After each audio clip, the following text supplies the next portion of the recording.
Welcome back, everybody. It's the Omniverse Comics Guide podcast. Before we get into it, if you are watching this show on Twitch, thank you for tuning in. If you're going to be watching this on YouTube, thanks for coming back to the show. And if you're listening on a podcast platform, whatever you guys are listening on and watching on, press that subscribe button, share the show. It helps get this out there. It helps us make better stuff for you, and we appreciate your support. Like and subscribe, share, and go to omniversecomics.guide for the most recent reading reviews, reading orders, and plenty of videos and podcasts that we've been putting up there. We got book clubs that are coming out, collector item specials. It's a ton of fun if you're a comic book fan. Dave, my friend, we're going to do our top 10 DC team-ups. Mm-hmm. Was this hard for you to come up with? Yes, immensely difficult. Okay. I feel like both Marvel and DC are built on teams and team-ups, et cetera, et cetera. Do you feel that Marvel is much more obvious with team-ups as opposed to DC? I was trying to do a comparison, but I think maybe there's more that come to mind in the Marvel universe, like quicker. Yeah, I guess one of the things I struggle with was like, where is it a team-up and where is it just the Justice League? You know, it's almost like post disassembled Avengers. Technically, their Avengers appearances are not team-ups to a degree. You know, if there's just two people, I guess that's a team-up. If there's three, that's potentially a small band of Avengers. You know, so where's the yeah, line? I wasn't sure. Yeah, did you make any rules for yourself, or like try to stick to a theme and to make it easier for you? Well, I mean, that was pretty much harder? it. I tried to do stuff that was just duos, and therefore I therefore a team up, and not like a team of two, because obviously like Hawk and Dove would just be every choice. Right. Yes, good call. So I was thinking the same as well. Were there a lot of holes like in your reading or your knowledge? For me, there's one huge one, and that's Booster Gold and Blue Beetle, who are known as like one of the best team ups in DC. And I before we begin, I can't list them because that I don't know that they're a team up, but I don't have anything that would pop in my head naturally to be able to recommend. So I didn't put them on the list. But same. That's like but glaring... that's because I kind of think of it as Justice League again. I mean, and the stuff where it's just been the two of them, I've not read it. So plus, like, I still have that gap between 2000 and 2011, apart from some bits that I have read in there. So I've tried to basically just spread it out over the years for the stuff that I do know. So there's a nice array across the timeline, relatively. Nice. Yeah. Okay. I'm interested. Apologies in advance. Go ahead. There are a lot of Trinity characters. I was trying, I like to do some more obscure stuff, but it was like, is Superman or Batman in this? Or Wonder Woman? Yeah, probably. We should probably do this. Will probably be the best Trinity story. Yeah, we could probably list it by the end. I got a couple of other characters, but they are same very adjacent. It's hard not to, and it'd be like you have to because there's some of them that are just that good. So let's see what what you come up with, what I come up with, what those that are listening live, what they think of our picks, and if they've got any suggestions. Dave, I think it's your turn. Oh, you go first. Oh, thanks, man. Okay, no problem. I was totally ready for that. So my my first pick for tonight is it's technically a cheat because there are two DC characters in it, but it's. I'm not going to try and explain. It's actually a crossover with a character from a different universe as well. So it's in this book, which is DC Dark Horse Crossovers, Justice League, Volume the First. It's also collected in Starman Compendium Volume 2, and it is, just make sure I get this in the right order, Batman, Hellboy, Starman, numbers 1 to 2. It's a two-part, two giant-size issues. It's by James Robinson, written by James Robinson, who wrote Starman, and the art is by Mike Mignola, so win. Mike Mignola on Batman and Starman and Hellboy. So it's basically it's about the Golden Age. Starman gets kidnapped by neo-Nazis, and then Batman and Hellboy go off to rescue him. But then there's like a changing of the guard at the end of issue 1, start of issue 2, where because it's Jack Knight's dad, the modern Starman's his dad, he basically takes the reins from Batman, and then Starman and Hellboy go off to actually finish the mission. Mm. So yeah, it's a I nice. have It's out to. of continuity, but it's so it's a done in That's one. okay. But yeah, that was Those are the sometimes the best ones to recommend yeah. because anyone could just pick it up and read it for what it is. And if you like what you've dabbled in, whether it's Hellboy, Batman, or Starman, you're gonna get a lot of good on the return, right? You Like if you will. go and read the James Robinson Starman, it's gonna be pretty great comic books. Well, that's If you just go and it. do the into the Mignola verse, right? Good Yeah, pick, it's very an nice entry pick. for lots of I different like that. things. I mean, like one of the things I really hope is that people do give this a shot and they've never read Starman. It's a nice entry, a little intro to Starman. I don't know when it's kind of supposed to take place in his history, probably quite late, but it gives you a fair idea of the character because it's written by James Robinson. So great, here you go. Here's a bit of Starman for you, and you get Hellboy. So yeah, it's a total win. Like I say, two-parter. I think they're giant-sized issues, so it's probably the equivalent of about 3-4 single-issue comics, and you got a complete story, and off you go. Boom. Yeah, that's great. Boom. I think that's the one thing in 2024 that I want to put on my reading list and get through What all Starman? the volumes of Starman. Yeah, because I got up to issue 28 on the first compendium, and I took a little bit of a break and was reading different things in between, Yeah, and I never got back to finishing it. So I feel like I should maybe start right from the start again and just go all the way through the 80 issues or so that it is. I Because would. from what you've said and from what Yes, I've only read, it gets better and better and better. So to hear that, yeah, to hear that's included, it's in volume the two. the Yeah, story you just picked, yeah, might as well. That'd be great. yeah. Okay, nice pick, Dave. Nice pick. Cheers, my dude. Oh, I think I just nudged that. Alrighty then. What have you got? I'm gonna go with a Trinity pick. I've spoken about this in past episodes between us. I don't remember on which show, but it was one that immediately came to mind as far as it being a team up book that wasn't. It's not a team up book that continues on like Batman and Robin, like obviously, right? Yeah. Like you said, Hawk and Dove. No, this is a new 52 era book, Oh, but I'm gonna recommend the first trade, Superman and Wonder Woman. ooh, It's from Charles Soule and Tony Daniels on the art. What you need to know going into this, if you're a new reader and you want to just read a really fun story to jump into and have the action-packed movie-like experience that you would expect to have in a Superman and Wonder Woman story, this is a great choice. But what you need to know is that in this universe, Superman has never been married to Lois Lane. He's a modernized version of, I guess, of a more original Superman, where he's just him on his own, a bit more of a outcast to society, yeah, where him and Wonder Woman would naturally bond together, being more relatable as a couple. yeah. So you ever wondered if Superman and Wonder Woman dated and they teamed up, what would it be like? This is the best example. It It's is. really good stuff. And it's them versus General Zod and Ursa. So if you've ever watched Superman with Christopher Reeves, General Zod, and the girl character, imagine Superman and Wonder Woman facing off against them. Or in the more recent Man of Steel, right? I, So it's a very easy entry level kind of story to get what you like, you know what you need to know going into it. And you're off to the fight. It's good stuff. it's Really really good pushing them stuff. to the limits too of their pushing them to the limits of their power set, what they're willing to do for each other.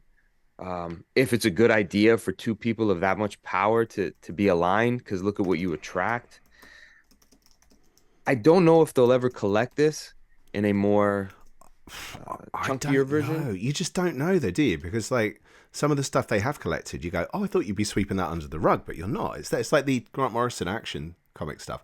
I thought they'd go, "Yeah." I mean, not that it's bad, but they were kind of going, "It's a bit confusing now because we've No. kind of unpicked who Superman is in the new continuity." But they released it, so you never quite Hmm. know. Yeah. Because then it goes into quite a Yeah. I hefty mean, it's crossover, it's doesn't a it? It's the that's what gets this book. doomed. That's yeah. The doomed. Yeah, that's what brings this book down, I think, is Yeah, that it's forced into crossovers that aren't necessarily bad, but they're too long. yeah. And it's changing the trajectory of the quality that these stories could be on their own series. But it's kind of cool that they cross over because it gets Wonder Woman more involved in the Superman universe with what's going on in his life as his lover. So you would expect her to be involved, but then it changes. It changes in a way that just doesn't feel as I don't know where it starts. The first 12 issues, the Charles Soule time on the book, I think is really strong Yeah, stuff. yeah, But that first volume of a team up, I think you're a good. It's a good entry point for just a good solid team up of iconic DC characters. yeah, Give it a yeah. shot. Definitely. I was really surprised by that series when I read it because I kind of put it off and didn't expect to like it, and then did. Yeah. Yeah, right? It's got something to it. Charles Soule's good though. A good writer can He is can good. that's when He's people say underrated, I who think. would win. Yeah, I think he is. Because he does a lot of the like the Swamp Thing. I think his half of that Swamp Thing is Yeah, really what you want that yeah. book for. That is It's the better book. it's good stuff. The It better is, right? half. Yeah. I think so. I No, think I so. totally agree. Anyways, your number two, sir. My number two, dude. Take it away. Um, I'm Yes. jumping back in time. He said, ironically, not realizing, totally planned. This is. I'm intending that pun. This is a time travel story from 1983, and it's from DC Comics Presents number 61. It was basically Superman team up. DC Comics Brave and the Bold was the Batman team up book, and DC Comics Presents was the Superman team up book. And in issue 61, That's right. Superman teams up with OMAC, the Jack Kirby created one man army corps from the future. And the issue is written by Len Wein and it's drawn by Pablo Marcos and George Perez.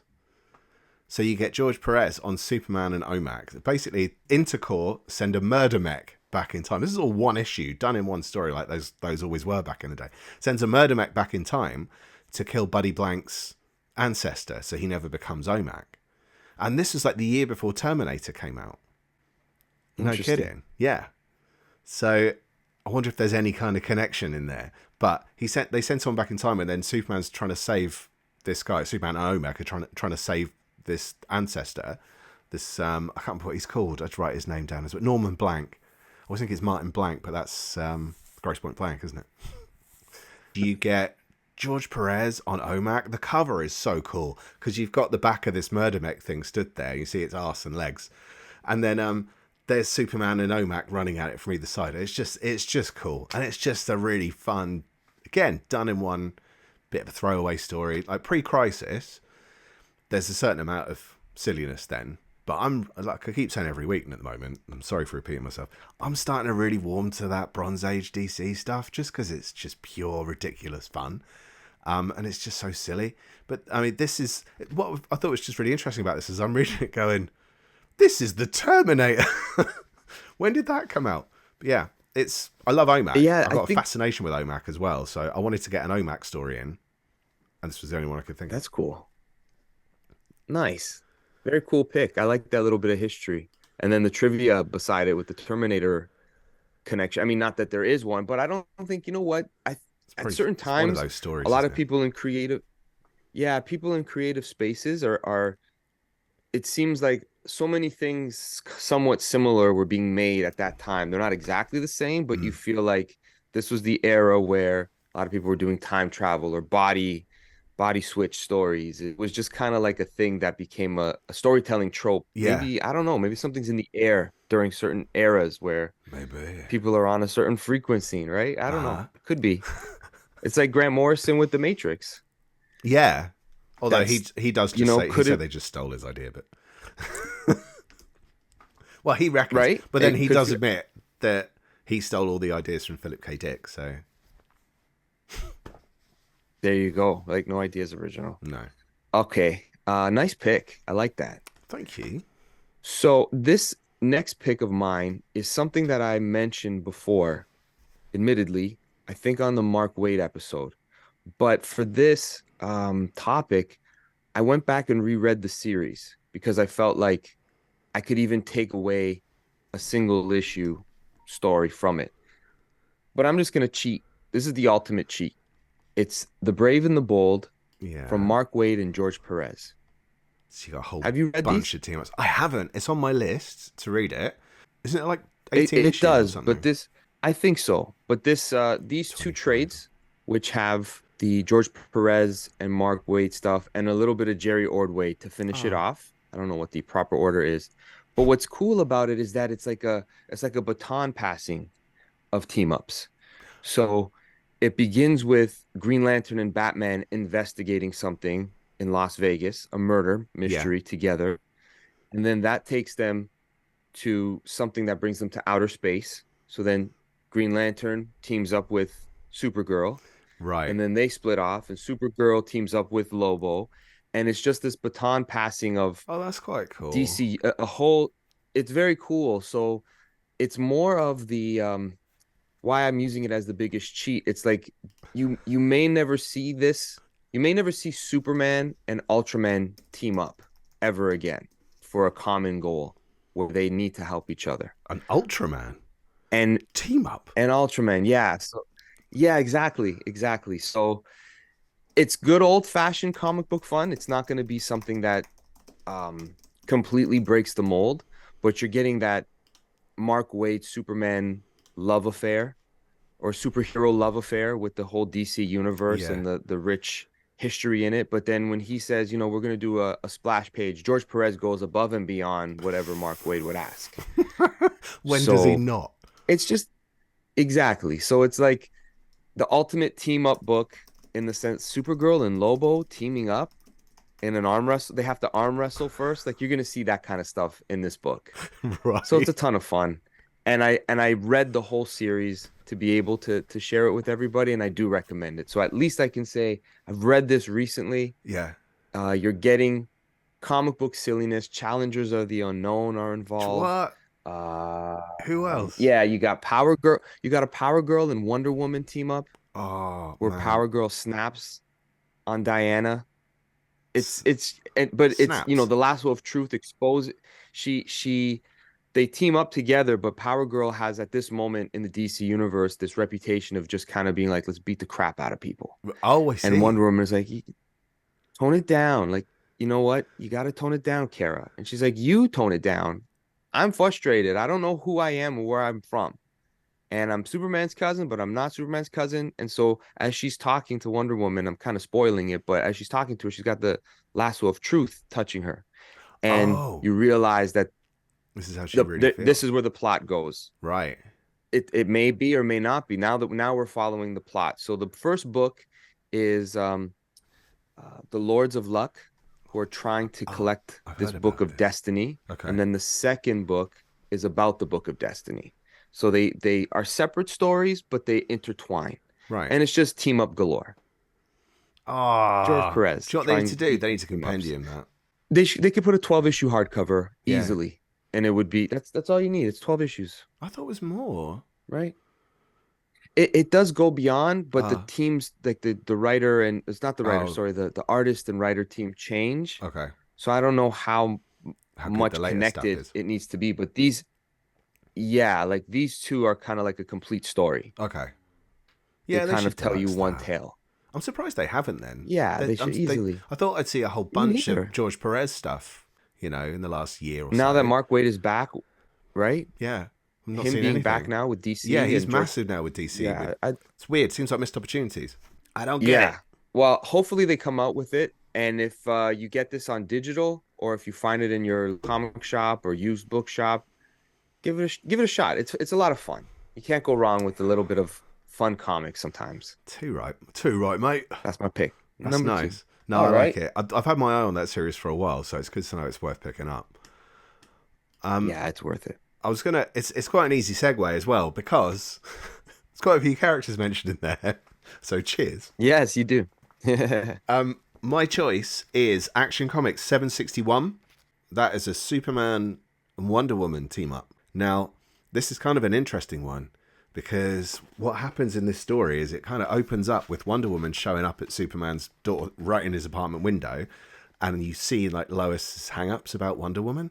And even though she's a pretty confident character, I mean, you're stood next to Wonder Woman, Wonder Woman. in your bedroom. So Could you blame a fella, right? It's Wonder Woman. It's Wonder Woman. Right? So Yeah. she needs Superman's help. Says shit's kicking off in Valhalla, basically, and the two of them go and fight in Valhalla. Yes. But they're there for like 1,000 Yes. years. I So remember the this story story. is This is actually during called, the what was it? I can't remember what the story's called. But it's like, yeah, it's basically them fighting together for 1,000 years. And I mean, he only grows a beard, but he's not sure if they're ever Yeah. going to get home. Neither of them are sure they're ever going to get home. The story's called For 1,000 Years. So they're not sure they're ever going to get back. And because they've been gone all that time, there is a moment where Superman kind of thinks like, is this it? Am I ever going to go back home? Is this my life now? Is she my life now? So, yeah, he's married, but he doesn't know if the world's there anymore. I thought about this story I wasn't sure if you when I was going through it. I thought you'd take it. I remember it. It was one of those things where I wasn't as familiar with it to recommend it the way I would like to in this case. But I do remember that there was like Thor involved. Like it was the one time where you realize you could do so much with these mythological characters in any universe. Yeah. And to know that Thor, I think in that story, Thor played a major, a major role, or right. in a Wonder Woman tale, he did. Mm-hmm. Right? And you're thinking like, man, how did they get away with this? And then you realize, oh no, Thor is, anyone can do what they want with that character. He doesn't belong to Marvel the way we think, right? No, he doesn't. It's so it was, right. They've got a Hercules as well, haven't they, in DC? Who's a bit of a major player. So. Exactly. Yeah. Exactly. That's a good pick. What's quite interesting about these stories, this was by Joe Kelly and Joe Garcia, is it carries on later. It doesn't just stop there, even though that it seems like it's a done in one, and it can be a done in one. But the impact of it is lasting, or seemingly, because Lois decides she's not talking to Clark anymore, and he thinks it's because he didn't tell her about the time he spent with Wonder Woman. So that still plays out for about another year. So it has impact. Yeah. I think that was a really fun time for Superman as well, because it was like post Superman Blue, and they were kind of trying to get him back together as a character and just be Superman. But it's just, I love this era, and I'm still reading the era, so I'm still learning about it. But yeah, it's good fun stuff. And also, it's in this book. It's in Superman City of Tomorrow, Volume 1. Don't confuse it with Superman, what was it called? Our World's at War, which has exactly the same cover. Yeah, that's the thing. Like, I wish they would just put that in a, either collect it all and be committed to it, because is that the one? Bought those. I put those together. Yeah, those are the ones. And it doesn't. And then Our World's at War is right after that. Is that how it goes? Not far off after, but look, they've got the exact same color. Yeah, I'd like to reread that stuff, because I tried to go through it once upon a time, and it was okay. And Our World's at War seemed a little bit difficult. Yeah, I think that's some of the crossovers. Apparently, some of it's a bit. It goes on a bit. I haven't got to that bit. It goes on a bit, but I want to give it a shot again, just because one, I'm a sucker for Superman. Yeah, and it is one of those eras that I'm not completely familiar with, like I am with the John Byrne and the Roger Stern, Dan Jurgens stuff. So I'd like to give it another shot just for comfort comics, because that's what I think those really are. That's completely, a great comfort comic. It is like a nice woolly jumper of comics. And it's if you wanted to read that era, but you don't want to pay for the books, you can get the Triangle era in 3 chunks on DC Infinite app. So that entire 90s up to early 2000s era is on there in order. There are a few gaps here and there, but for the most part, it's there. So you can read it in order on that app. Nice. Good pick. We are at 2.5 points. Oh, look, it's Reed Reads. Hello, sir. Hey, Reed. What's the Christmas jumper equivalent of comic books? We'll reveal that in our Christmas jumper comic books episode. Yeah, that's a good episode. We're so doing that now. I like that one. There is a lot, because we haven't been on a week and a half. There is a lot that's been added to the Omniverse Comics.guide site, so bear with me. I'm going to very quickly run through it. So I did mention last time that there are 3 pages dedicated to November's collector editions, focusing on Marvel and DC, Dark Horse and Image, and just everything else on the other pages. So make sure you jump on there, take a look at what's out this month. There's tons of really, really good stuff. If you're not sure what to pick, our 10 recommendations are also up in our incoming episode of the podcast, whether that's on your podcast platform that you like to listen to it on, or it's on YouTube, so you can watch our lovely little faces. Also, we've added the Werewolf by Night reading order, which is the entire history of Werewolf by Night, Jack Russell, his complete chronology of comics, also broken down into what happens in each storyline.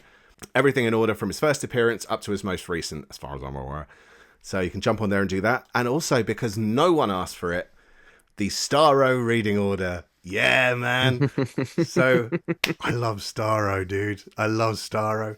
I normally pick one villain to do in the October month for the whole Halloweenage of it all, but I missed it because I was busy. So it's only just gone on. It features the big old blue starfish dude. All his appearances from Earth 1 continuity through New Earth or post-crisis continuity. So I was going to go further than that, and I didn't realize how many appearances he made. So there will be a follow-up. You think you've had enough Starro? You can never have enough Starro. Death of a Monster, the classic 1970s Dracula vs. Werewolf crossover has been added. Son of Hulk, which is the introduction of Scar on the planet Sakaar. Try not to get that confused. Has just gone on as well. We are building up to something, as I've mentioned before, with these Hulk crossovers. Hang in there. The new manga incoming episode with special guest and specialist Meat Trunks, who is here tonight, is available on the site and on the podcast. Also, there are numerous Geekable episodes to listen to. You can jump on and follow them on, again, whatever platform you prefer, or you can jump on the site and you can find the episodes listed on there. There's loads of Kickstarter recommendations. Don't forget, you can jump on our Discord. There is a link in the thing to all our socials, but jump on our Discord and you get loads of like behind the scenes information, recommendations and stuff. Also, if you sign up to the Omniverse Comics Guide website or on our Patreon, you get the Many Armors of Iron Man, which we mentioned. You get the latest Book of the Dead, the very first one, which is Airwalker. Also, if you jump on our shop, if you're signed up to the site, you can get our tick through reading orders. So as you're reading those big events or character histories, you can tick the stories off as you go on the downloadable reading order. If you haven't signed up, you can download individual reading orders from the shop, but also in the shop is our very first round of merch. So you can jump on and get yourself a nice Omniverse Comics Guide hoodie, for example, or a hat, or probably some pants or something. I don't know. Sorry, pants mean undies in this country. Probably. I don't go for know. Omniverse Comics Guide. Oh, don't you just want not drawers? You our faces on your bits? We're getting there. We'll With a do big that. Boom. Boom. They're the O's. Oh, we're so doing that. We'll just have our mouths going. Got to. Ooh. Boom. Nice and merch. That's basically everything. Yeah. So jump on. Do a thing, have a look, and if you are looking to read the entire history of Starro, you've come to the right place. All right. Are we back to the countdown? Number 3? Yep, Shall it's we all you, proceed? dude. Okay. I'm going to go a little bit of green now. Ooh. This is a pretty obvious DC team up. I don't know if it made your list or not, but it was something that I think I had read portions of. I've had it on my shelf in its deluxe hardcover glory for a while, and I said, let me read this. This is the team up in many ways for people, and that's the Green Arrow, Green Lantern team up. It's somewhat timeless in a lot of ways, but it's the classic team up, and the reason it's timeless, Denny O'Neil, Neil Adams, at their prime, really making comic book history. Neil Adams' art in this is, top tier stuff. It's hard to say the best of his stuff, but because he was on the book consistently for more than 3 issues at a time, you really start to feel his presence in that sort of universe. Because he would come on and do some Batman stories, but it wasn't lengthy. Oh. And this isn't extremely lengthy, but it's, issue 76 to 87, consistently Neil Adams' art and Denny O'Neil telling the story. Yeah. And a little bit more here and there. And it's a great concept of taking these two characters who I think their sales were struggling at the time and putting them together in one book so that maybe the sales would boost both of those characters up and crossing over in the fan base. But it's taking this somewhat insufferable version of Green Arrow, who's like this extreme lefty at this point in time, right? With what they described as Green Lantern being a staunch and stoic conservative, which I don't feel he's that much the opposite of what Green Arrow is. Green Arrow's very like, okay, man, we get it. A lot like a lot of people today, right? But that's why it's timeless, because you realize a lot of these themes and things that people talk about it's always existed. Yeah. But to see the character relationship of Green Lantern learning things about Sector 2814 that's in his face that he may not be paying attention to because he sees so much more than what Green Arrow sees, where he's so microscopic on Earth and like Yeah. what's happening to the injustice here. And Green Lantern's like, there's a whole universe out there we got to worry about. It's not just I know what you mean. So it's cool just juxtaposition of these two kind of characters. And of course, you get extra people added to the team like Dinah, Black Canary's there. Oh, Ganthet is with them for a while in human form, trying to really? understand man and their emotions. Yeah, it's got some cool moments. The introduction of John Stewart, Green Lantern, is in this, and of course the classic story of Speedy, Green Oh, Arrow's sidekick, being addicted to heroin. It's just beautiful stuff. Here's a little bit of what I could show, just like Green Lantern stuff by Neil Adams. It just feels the way Green Lantern should be drawn, you know? This is stuff that's in the early 70s, so there's going to be a few things that you know, are of its time. Green Lantern's power is still limited to yellow, so that gets used from time to don't time, wear makes that you yellow roll your eyes a jumper. little bit. But yeah, it's a interesting book. One that I think is worth having on a shelf.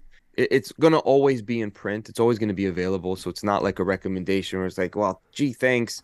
We can't find that book. Maybe The Brave and the Bold I recommended. It might be like that. But No, I think you're right. I think we're this able to here, find this copies of Brave and the Bold yeah, this in you'll always paperback. be able to find this. Well, you say that next year they're actually releasing the Green Lantern, Green Arrow, Hard Traveling Heroes Omnibus.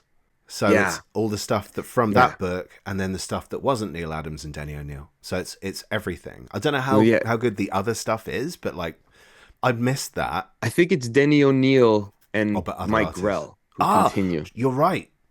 Yeah, I think you're right. And I think what they do now is they take Green Arrow to space to Yes, see the other side. And that's I how it looks. should have picked that up when I had the opportunity, but I was kind of like, this is not Neil Adams and Denny O'Neil. How much is it really worthwhile? But for completion's sake and for the storyline between those two characters, I want to read that. And I have an appreciation now for Mike Grell from Well, reading I his was Green thinking that. Arrow, Yeah, yeah.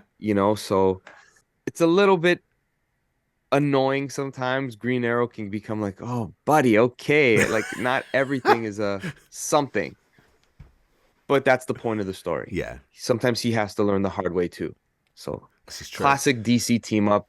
It felt it felt like you can't do a team up story DC without these two mentioned. It's appropriate. Apart from the Superman Batman buddiness of the old school stuff, I think that's probably the other big team up duo.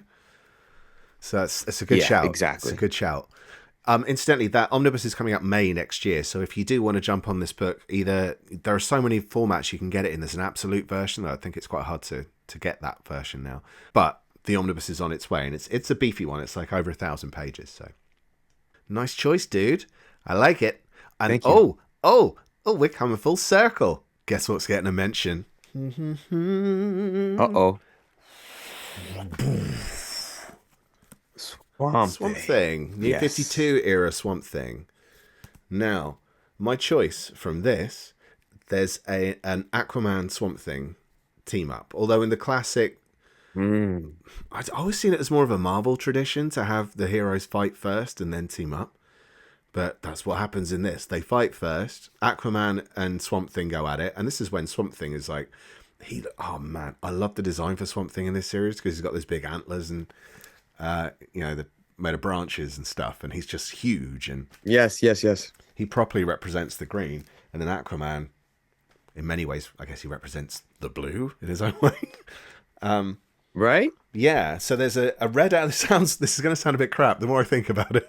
Like, there's a red algae basically killing things in the ocean, and Aquaman essentially very angrily approaches Swamp Thing about how to stop it, or believes he's causing it. I think I'm trying to do this from memory. The Aquaman chapters by Jeff Parker with art by Paul Pelletier, so like that's again like arguably the best Aquaman artists between Ivan Reyes and Paul Pelletier. I'm torn, mate. I don't know who to choose. Yeah. Yeah, yeah. And then on the Swamp Thing, in the Swamp Thing issue, it's Charles Soule, as we mentioned earlier, and is it Jesus Saiz? I'm not 100% Yes. sure how to pronounce it. So it's Yeah, yeah. Aquaman, New 52 era, Aquaman 31, and Swamp Thing number 32. So it's from 2014. That's probably my most recent. Oh, no, it's not, because, yeah, it is. So it's kind of, it's a two-parter. It's a bit of a team-up. It's a fight and then a team-up. So obviously Swamp Thing isn't responsible for what's happened, but that's the kind of the classic motif of these stories sometimes, is that misunderstanding. And then it's like, oh, now we need to help each other out and someone needs to learn a lesson. So, yeah. And I just thought they were a nice kind of oddball clash of characters, especially from that era, because like Aquaman seems, I don't know, a little more defined to me in some ways in the New 52 era because of the Jeff Johns stuff. It really defined who Aquaman is for me. Yeah. Yeah. In a slightly For sure. It different way made him a major player. Yeah. Yeah. In a different way to the way that Peter David did it, from what I read of Peter David's Aquaman. And then Swamp Thing was different as well, because I think they revealed during the post-crisis stuff that it wasn't actually Alec Holland who was Swamp Thing. I think he's essentially like got the memories of Alec Holland or something, but it's like he's made of plants. But in this one, it's Alec Holland. Alec Holland, right? Yeah. So it's a little different. Yeah. It plays out a little differently. So it's a slightly different spin, but there's a real old school classic team up style to it. That Swamp Thing series was very, very good. And I'm not really good. Well read in the Swamp Thing mythos, but I'm very happy I gave this a chance. Yeah. It was so good. From beginning to end, it just got better. And then it ties in nicely with the Animal Man storyline. Its own little pocket of the New 52 wasn't all as bad as people say. There's a lot of good stuff from there. I understand a lot the of rage, shit, but a lot of good stuff. Yeah, it was. I think it was more that it felt like they'd thrown stuff away, and they did it too quickly and too rapidly, and it was a bit of a mess at first. But there are some gems, and Swamp Thing, especially like you say, tied in with Animal Man, is a gem. Massive gems in there. I mean, the Rock World stories. I nearly mentioned the Rock World story as well because of the Animal Man Swamp Thing team up. So me too. I almost mentioned that as well. Yeah. No, good pick. Nice. I like that. Cheers, dude. Okay. My number 4? Yeah, you're number 4. My number 4. Another obvious pick.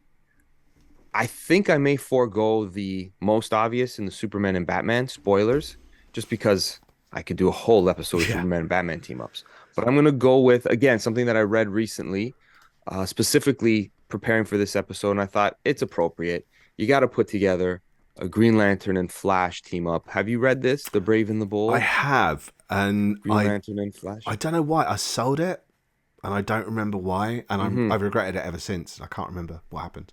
It's an interesting story with them, not because it's of its quality. It's more the fact that this was put out. This is Mark Waid, Tom Peyer, Barry Kitson, and again, Mark Waid. I mentioned him before. He's a DC team up guru, but in this case, they're telling this story before Green Lantern Rebirth and before Flash Rebirth, where Jeff Johns brings back these classic DC characters that are either become infamous villains or martyrs. So this story is being told in the fashion of they're no longer with us, but when they were, this was the type of friendship they had.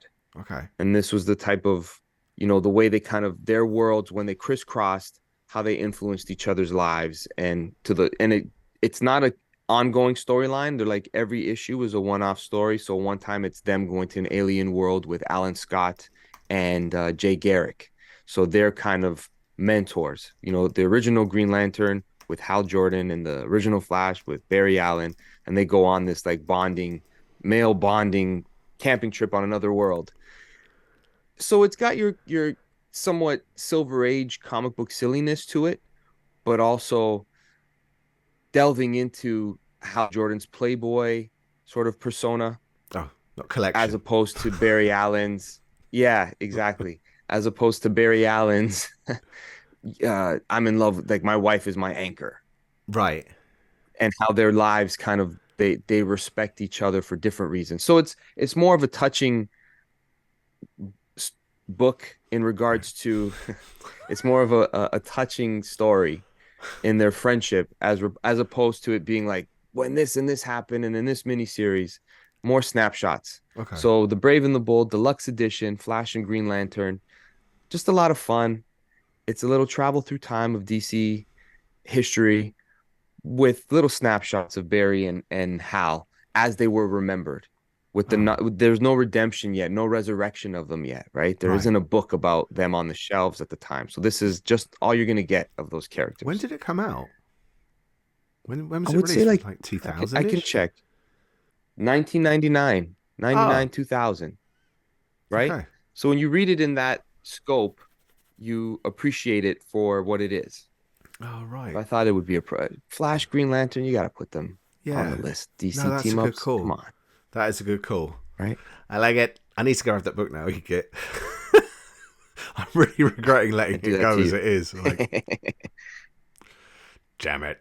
Okay, so I'm gonna finish on an obvious. Yeah, We talked about the Superman finish on Batman obvious. dynamic. No pun.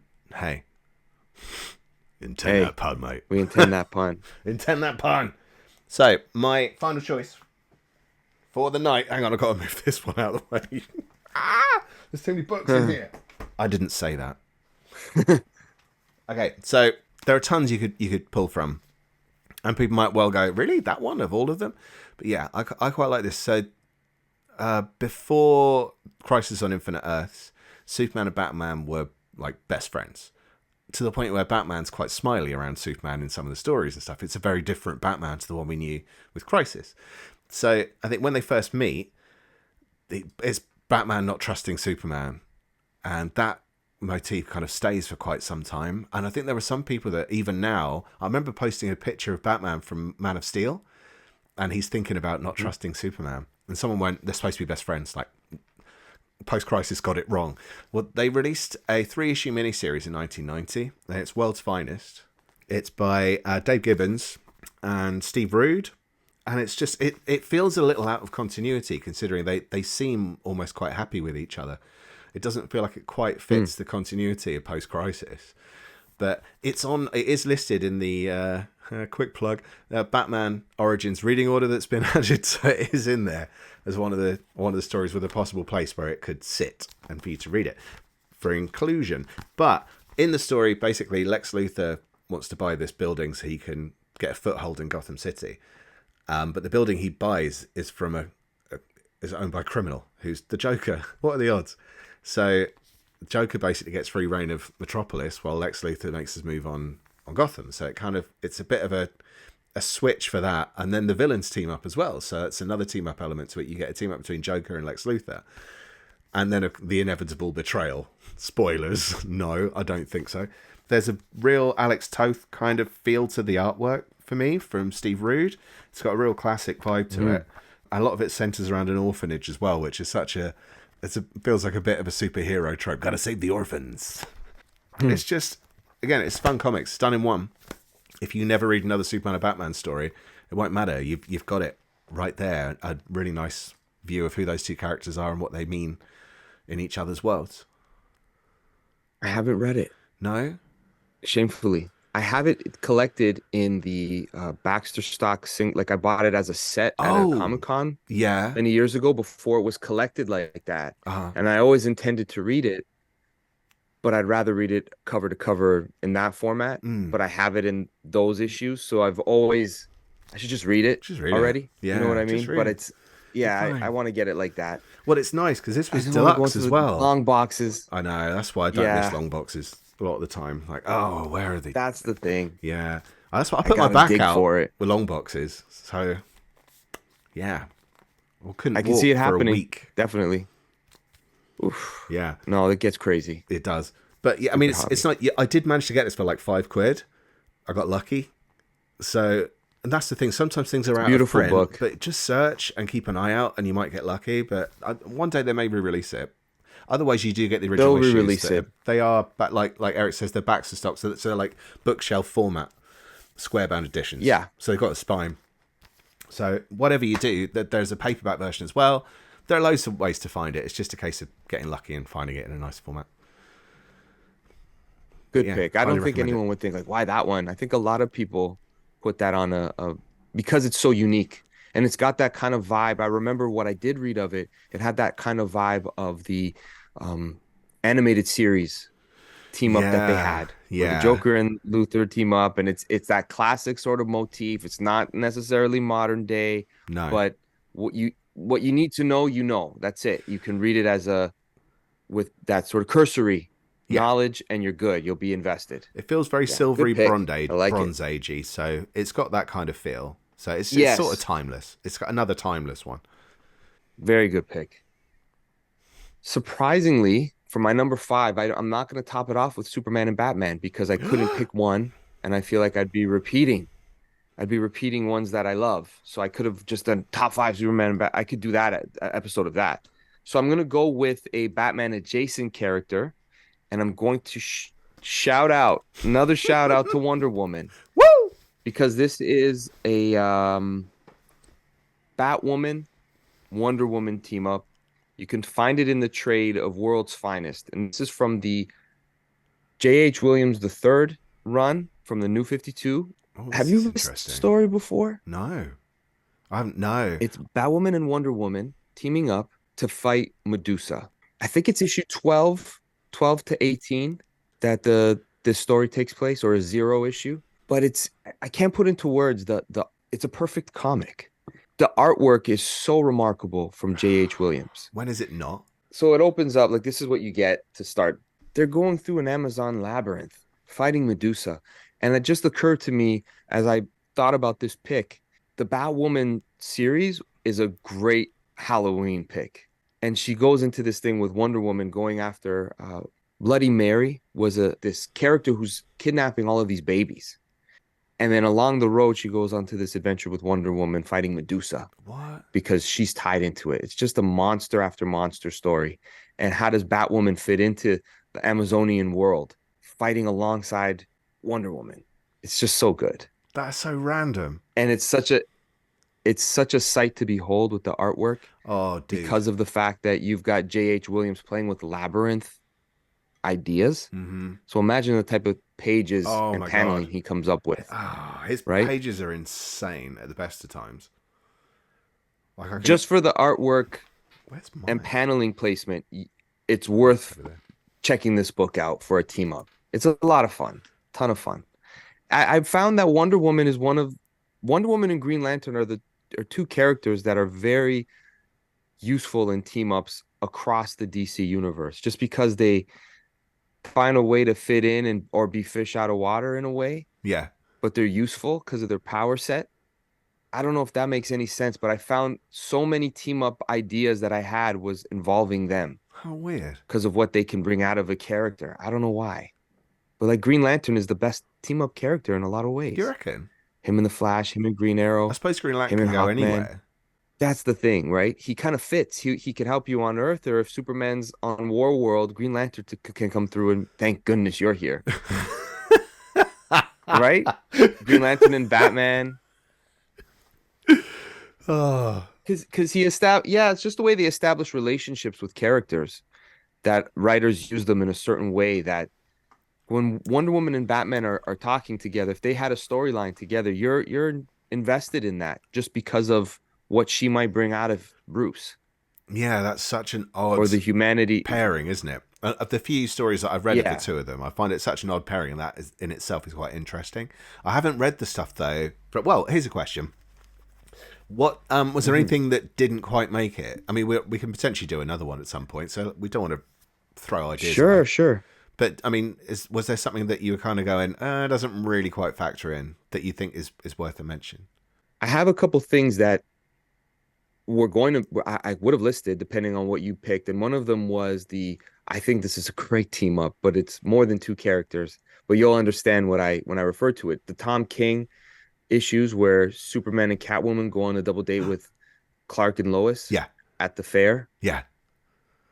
That was a good issue. To be fair, that was a difficult run, but that was a good issue. Yeah.